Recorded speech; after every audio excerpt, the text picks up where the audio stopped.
In 1909, you could walk into any pharmacy in America, in Britain, in France, in Germany, in Russia, and find drawers full of dried plants that did things modern medicine still cannot do. Cannabis tincture for migraines, coca leaf for fatigue, opium for coughs, belladonna for asthma, henbane for insomnia, lobelia for breathing, foxglove for hearts, strychnine in tiny doses for nerves, white willow bark for fever, black cohosh for women in labour, calamus root for digestion, yerba santa for lungs, pleurisy root, blue cohosh, mandrake, Jimson weed, ergot, peyote. They sat in glass jars with handwritten Latin labels sold by the ounce, prescribed by doctors who had studied them for 30 years.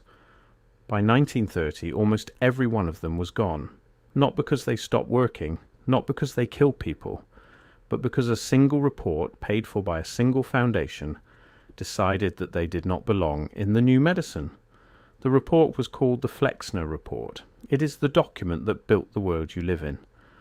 And the story of what it erased is one of the strangest acts of forgetting in human history.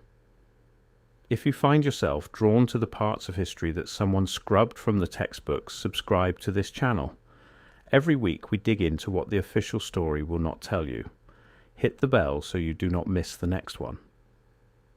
Let us walk into that pre-1910 pharmacy together.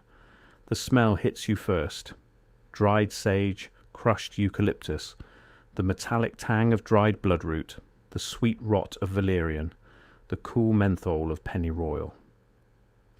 Behind the counter stands a man in a long apron, often called an apothecary, sometimes called a chemist, sometimes called a druggist. He is not a clerk. He has trained for years, sometimes a decade, sometimes more. He knows how to read a Latin prescription, how to measure grains and drachms, how to compound an ointment in front of you while you wait. The walls are lined with hundreds of small wooden drawers, each one labelled with the Latin botanical name of what is inside. Atropa belladonna, Hyoscyamus niger, Conium maculatum, Cannabis indica, Digitalis purpurea. Above the drawers sit rows of porcelain jars, blue and white, holding tinctures and elixirs that the apothecary made himself, from raw plant material he ordered from suppliers who in turn ordered from farmers who in turn grew the plants on dedicated medicinal plots. This was not a fringe trade. This was the entire medical system of the Western world. The United States Pharmacopoeia, the official government book of approved drugs, listed over 1,000 plant medicines in its 1890 edition. The British Pharmacopoeia listed similar numbers. Every doctor in every country learned them. Medical schools spent years teaching their students how to identify, prepare, dose, and combine these plants. A graduate of Harvard Medical School in 1890 knew the difference between 40 types of mint. He could tell you which one calmed a stomach, which one opened a chest, which one cooled a fever. He knew that opium worked on the bowels in one way and on the lungs in another. He knew how to use mercury, antimony, arsenic in tiny doses for specific conditions, and he knew the line between medicine and poison was a matter of milligrams. This world was not perfect. People died from bad doses. People got addicted to opium and morphine. People bought patent medicines, those coloured syrups sold by travelling salesmen with claims of curing everything from baldness to tuberculosis. And many of those medicines were fraudulent. There was real cause for reform. Anyone who tells you the pre-1910 medical world was paradise is lying. Children died of diphtheria. Women died in childbirth. Tuberculosis killed millions. Surgery was still primitive. Antibiotics did not exist. But within that imperfect world there was an enormous knowledge base of plant medicine that had been refined over thousands of years, tested generation by generation, and integrated into the formal medical system of the entire Western world. Then came the Flexner Report. Abraham Flexner was not a doctor. He was a school teacher from Louisville, Kentucky. He had a bachelor degree from Johns Hopkins. He had run a small private school. He was 43 years old when the Carnegie Foundation hired him in 1908 to inspect the medical schools of the United States and Canada. There were 155 of them at the time. They ranged from massive university hospitals with hundreds of faculty to small proprietary schools run by a handful of doctors above a pharmacy. They taught wildly different things. Some taught surgery and chemistry, some taught homeopathy, some taught eclectic medicine, which used American Indian plant traditions blended with European botanical knowledge.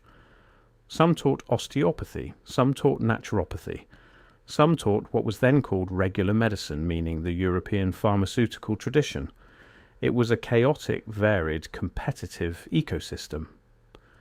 Flexner visited each school over the course of about 18 months. He spent on average a day and a half at each one. He looked at libraries, laboratories, classrooms, hospital affiliations. He published his report in 1910 under the title Medical Education in the United States and Canada. It ran to 346 pages, and it recommended, in plain language, that the vast majority of those medical schools be shut down. Not reformed, shut down. Eclectic schools, homeopathic schools, schools that taught plant medicine alongside surgery, schools that admitted women and black students, schools that served rural communities, all of them targeted. The report had power because of who paid for it. The Carnegie Foundation funded the inspection. The Rockefeller Foundation funded the implementation. Together, these two foundations controlled more philanthropic capital than the federal budget of the United States at the time. When they decided that American medicine would be remade in a single model, the model they chose was the laboratory model of Johns Hopkins University, which was itself based on the German pharmaceutical research tradition. That tradition prized synthesized chemicals over plant extracts. It prized double-blind trials over centuries of clinical observation. It prized hospital-based teaching over apprenticeship. And it prized standardized molecules over the complex, variable, hard-to-patent compounds you find in actual plants. By 1920, of the 155 schools Flexner inspected, more than half had closed. Within 20 years, all the eclectic schools were gone. Almost all the homeopathic schools were gone. The number of medical schools admitting women collapsed. The number of medical schools admitting black students fell from 7 to 2. The American Medical Association, which had partnered with Flexner from the beginning, became the gatekeeper of who could practice medicine and what they could practice. And the United States Pharmacopoeia began a steady, decade by decade, removal of plant medicines from its official list. Cannabis was removed in 1942. Coca was removed earlier. Opium poppy preparations were heavily restricted. By 1950, the pharmacy of 1909 no longer existed in any recognizable form. This is where the story gets uncomfortable. Because the Rockefeller Foundation was not a neutral philanthropic body, John D. Rockefeller had built Standard Oil into the largest industrial empire in history. The byproducts of petroleum refining, the leftover hydrocarbons that came out of the distillation process, were the raw material for an entirely new industry. That industry was synthetic pharmaceuticals. Aspirin came from coal tar. Sulfur drugs came from coal tar derivatives. The first plastics, the first dyes, the first synthetic drugs all came from the same petrochemical waste stream that Standard Oil controlled. If American medicine could be redirected away from plants and towards synthetic compounds, the people who controlled the petrochemical industry would also control the medical industry. This is not speculation. This is a matter of corporate records, of investment flows, of patent filings, of stock prices. You cannot patent a plant. You cannot patent willow bark. You can patent acetyl salicylic acid, the synthetic version of willow bark, and call it aspirin, and charge whatever you like for it. You cannot patent cannabis. You can patent a synthetic cannabinoid molecule. You cannot patent foxglove. You can patent digoxin, the isolated active ingredient of foxglove. The pattern is consistent across the entire pharmacopoeia. The plants were never disproved, they were unpatentable, and so they were edged out of medical education, out of pharmacy licensing, out of insurance reimbursement, out of doctor training, until 2 generations later, almost no one in the medical system knew how to use them anymore. Now here is where the deeper layer begins, the layer that overlaps with the older histories that get called Tartarian or pre-fire questions. Because if you look at the medical encyclopedias from the 1870s and 1880s, the books that doctors carried with them in their black leather bags, you find references to a body of plant knowledge that was already considered ancient at the time. The American eclectic doctors of the 1860s wrote that they had learned much of their materia medica from older European traditions that themselves trace back through monasteries, through Arabic physicians, through Roman herbalists, through Greek temple healers, and back into a fog that they themselves could not see through. The plants they used had names in Sanskrit, in Old Persian, in Old Chinese, in Latin, in Greek, in Gaelic. The same plants, the same uses, the same dosages, across thousands of miles and thousands of years. Foxglove for the heart in Ireland, foxglove for the heart in China, henbane for the lungs in Egypt, henbane for the lungs in Germany, coca for fatigue in the Andes, cat for fatigue in Yemen, a different plant with similar effects. The world had a shared botanical pharmacology, and it had it long before anyone wrote down where it came from. You read those old materia medica books and you start to feel like you are looking at the fragments of a much larger system, a system that had grand botanical gardens attached to every major city, a system that maintained dedicated medicinal farms with hundreds of acres of carefully cultivated herbs, a system where every village had a wise woman or a wise man who knew the local plants, a system where doctors in Bologna corresponded with doctors in Damascus and doctors in Lhasa about the same compounds, a system that, in many parts of the world, was already in decline by the time photography began to record it in the 1860s. There are old photographs from before 1900 showing botanical gardens in places like St. Petersburg, Vienna, Padua, Edinburgh, Calcutta, with massive glass houses, marble columns, intricate paths, and collections of medicinal plants from every continent. Many of these gardens predated the cities around them by hundreds of years. The Padua Botanical Garden, founded in 1545, still exists, but 1,000 other gardens like it were lost. Some burned, some were paved over, some were converted to parks. The plants they held, the careful crossbreedings, the accumulated knowledge of which strain worked best for which condition, all of it scattered or destroyed. The pre-1910 apothecary was the inheritor of this.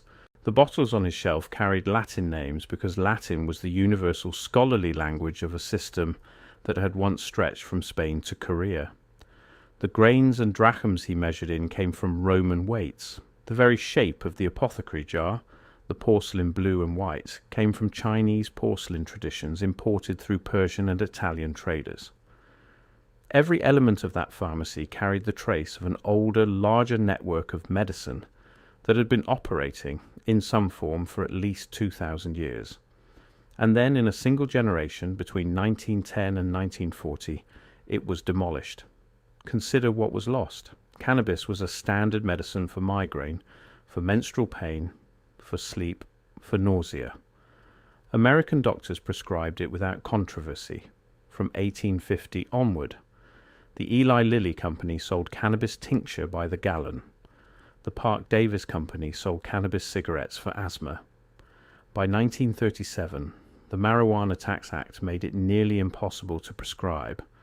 By 1970, the Controlled Substances Act made it federally illegal even to study. 60 years of suppression followed, during which generations of doctors learned nothing about a plant that their great-grandfathers had used every week. Coca was a standard remedy for fatigue, for altitude sickness, for digestive issues. Coca wine was sold by every European pharmacy. Coca-Cola itself began as a pharmacy product sold from soda fountains as a tonic. The leaf, chewed or brewed as tea, has been used in the Andes for thousands of years without producing addiction. It was the isolation of cocaine, the patented purified molecule, that created the addiction problem. The plant itself was not the danger. The corporate refinement of the plant was. But when prohibition came, it banned the leaf along with the molecule, and so the safe traditional use was eliminated alongside the dangerous concentrated extract. Opium was the most powerful pain relief medicine ever discovered. In tincture form, called laudanum, it was sold over the counter in every American pharmacy until 1906. Women used it for menstrual cramps, soldiers used it for war wounds, old men used it for arthritis. It was addictive, yes, but it was also extraordinarily effective. And the addiction it caused in moderate medical use was a fraction of the addiction caused by the modern synthetic opioids that replaced it. The poppy plant itself is hardy, grows in many climates, costs almost nothing to cultivate. Compare that to the modern opioid industry, which generates tens of billions of dollars annually selling patented synthetic versions of the same molecule with vastly worse outcomes for addicts and dying patients. The plant was outlawed. The pill was promoted. The result is the opioid crisis. Foxglove gave us digitalis, the heart medicine. The plant itself, in carefully dried and dosed form, was prescribed by country doctors for 200 years. The synthetic isolated version, digoxin, has a narrow therapeutic window, a high toxicity risk, and is being phased out in modern cardiology. The plant was more forgiving than the molecule. The plant had additional compounds that buffered the dangerous effects, but the plant was unpatentable. So the molecule won. The list goes on. Lobelia, used for breathing difficulties, has been driven out of medical use even though no synthetic replacement has matched its effects. Golden seal, used for infections, was used by every American doctor in 1890, almost no American doctor today. Slippery elm for sore throat, marshmallow root for digestive lining, mullein for lungs, plantain leaf for wounds, comfrey for broken bones. Every one of these plants has thousands of years of documented use, and every one of them is now sold only in tiny health food stores by people considered fringe. The Flexner Report did not directly ban any of these plants. That is not how it worked. What it did was rebuild medical education on a model that had no place for them.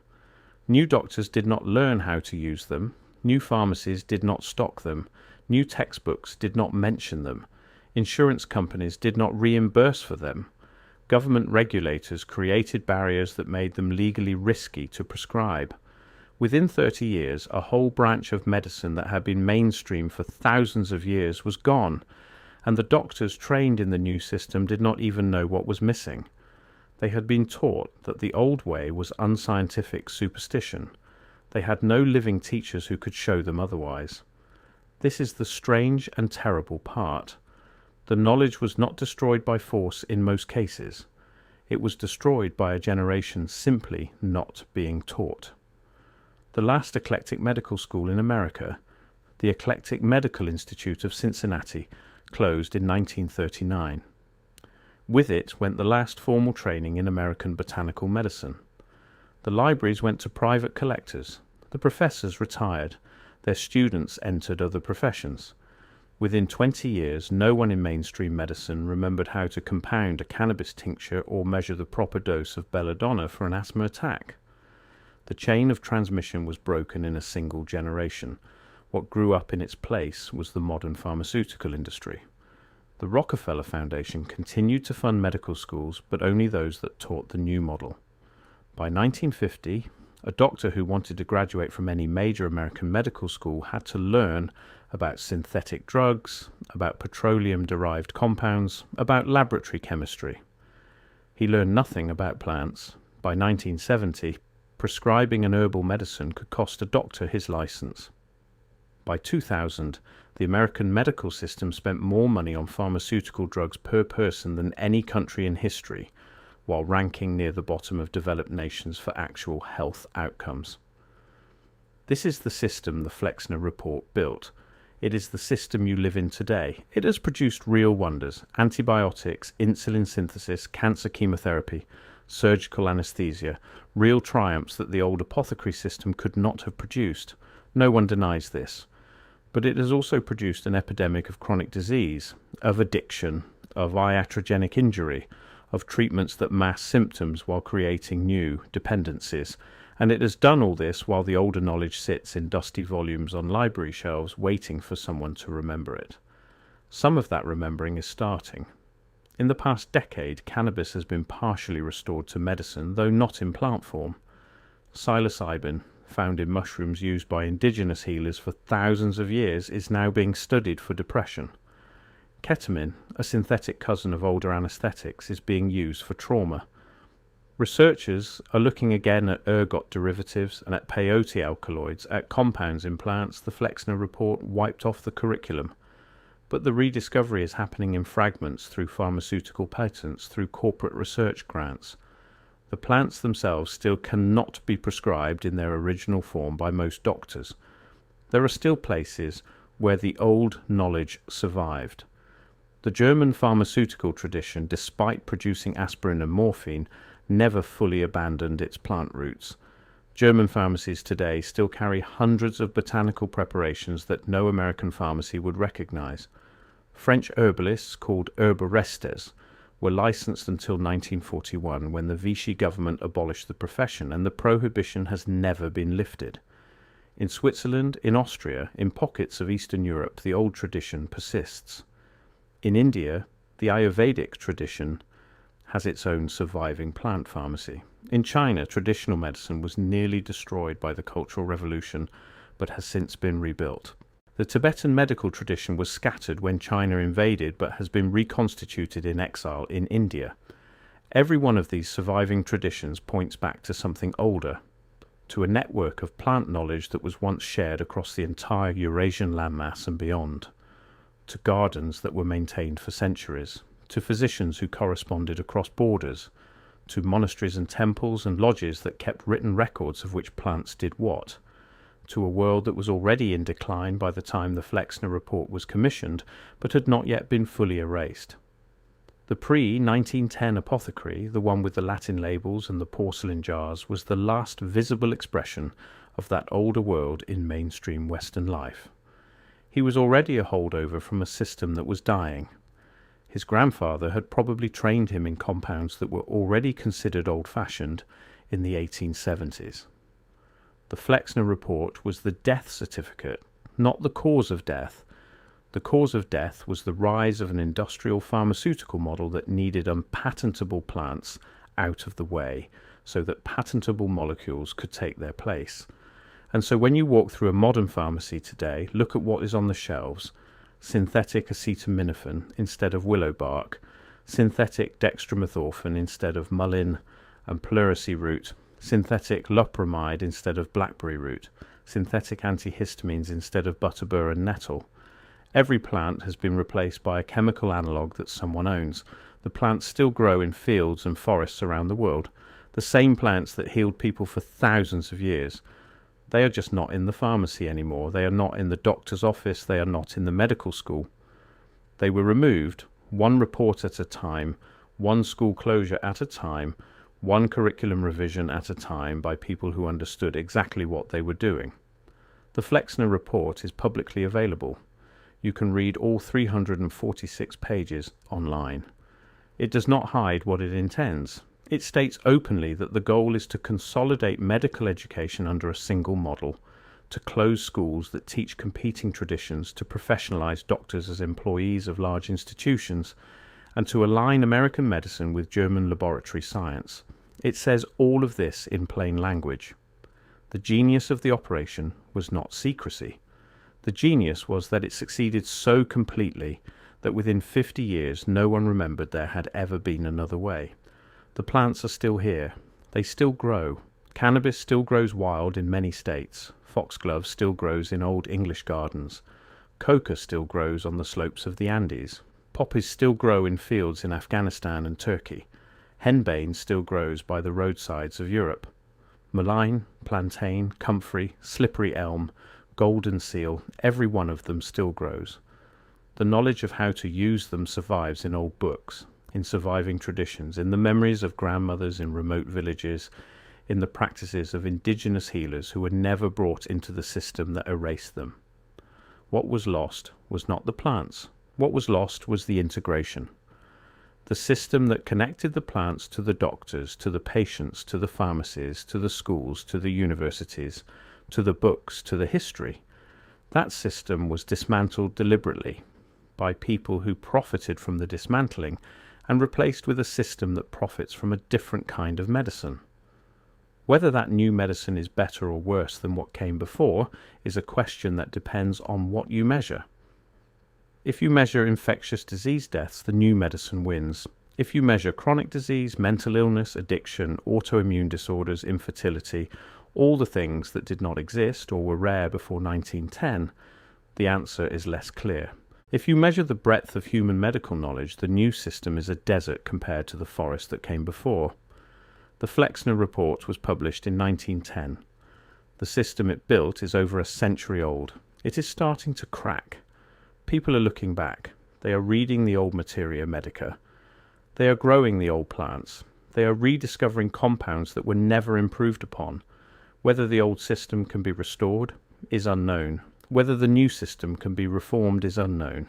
But the story of how the change happened, of who made it happen and why, is no longer a secret. It is sitting in plain sight in 346 pages in a report you can read tonight if you want to. There is one more piece of this story that almost no one tells. The book Burnings. Not literal burnings in most cases, though some did happen, but systematic removals. When the eclectic medical schools closed, their libraries had to go somewhere. The Eclectic Medical Institute of Cincinnati held one of the great collections of botanical pharmacology in the Western world, tens of thousands of volumes, first edition copies of the King's American Dispensatory, the standard reference work of American plant medicine, manuscript notes from doctors who had treated patients for 40 years, correspondence with botanists across the world, original plant specimens pressed and labelled in the 1800s.